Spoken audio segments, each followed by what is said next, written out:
ಹಾಗೂ ನೈಜ ಸುದ್ದಿಗಳಿಗಾಗಿ ವೀಕ್ಷಿಸಿ ಸತ್ಯ ಸುದ್ದಿ ನ್ಯೂಸ್. ನಮಸ್ಕಾರ ವೀಕ್ಷಕರೇ, ಸತ್ಯ ಸುದ್ದಿಯಲ್ಲಿ ನಿಮಗೆ ಸ್ವಾಗತ.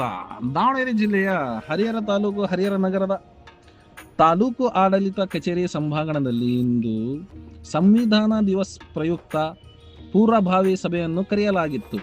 ಈ ಕಾರ್ಯಕ್ರಮದ ಅಧ್ಯಕ್ಷತೆಯನ್ನು ತಹಸೀಲ್ದಾರಾದ KM ಗುರುಬಸವರಾಜ್ ರವರು ವಹಿಸಿದ್ದರು.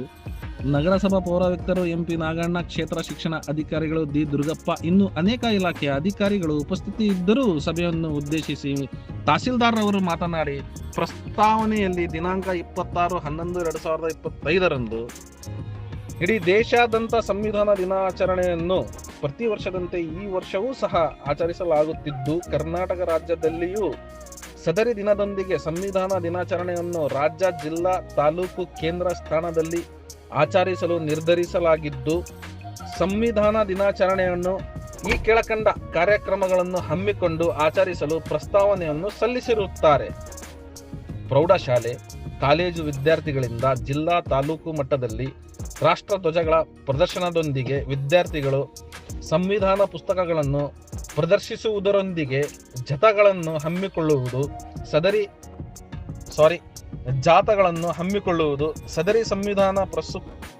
ಸಂವಿಧಾನದ ಪುಸ್ತಕಗಳನ್ನು ಡಾಕ್ಟರ್ BR ಅಂಬೇಡ್ಕರ್ ಸಂಶೋಧನಾ ಸಂಸ್ಥೆಯಿಂದ ಪೂರೈಸಲು ಕಾರ್ಯಕ್ರಮ ವಹಿಸುವುದು.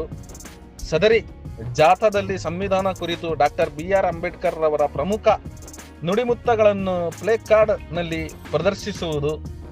ಜಿಲ್ಲಾ, ತಾಲೂಕು ಕೇಂದ್ರದಲ್ಲಿನ ಅಂಬೇಡ್ಕರ್ ಭವನ, ಇತರೆ ಸಭಾ ಭವನದಲ್ಲಿ ನುರಿತ ಸಂಪನ್ಮೂಲ ವ್ಯಕ್ತಿಗಳಿಂದ ಸಂವಿಧಾನದ ಕುರಿತು ಉಪನ್ಯಾಸಗಳನ್ನು ನೀಡುವುದರ ಮೂಲಕ ಕಾರ್ಯಕ್ರಮಗಳನ್ನು ಆಯೋಜಿಸುವುದು. ಅಂತಾರಾಷ್ಟ್ರೀಯ ಪ್ರಜಾಪ್ರಭುತ್ವ ದಿನಾಚರಣೆ ಸಂದರ್ಭದಲ್ಲಿ ಆಯೋಜಿಸಲಾದ ಚರ್ಚಾ ಸ್ಪರ್ಧೆ, ಚಿತ್ರಕಲಾ ಸ್ಪರ್ಧೆ, ಛಾಯಾಚಿತ್ರ ಸ್ಪರ್ಧೆಗಳಲ್ಲಿ ವಿಜೇತರಾದವರಿಗೆ ಬಹುಮಾನ ವಿತರಣೆ ಮಾಡುವುದು ಎಂದರು. ವರದಿ ಸೈಯದ್ ಇರ್ಫಾನ್, ಸತ್ಯ ಸುದ್ದಿ ನ್ಯೂಸ್ ಕನ್ನಡ, ಹರಿಹರ.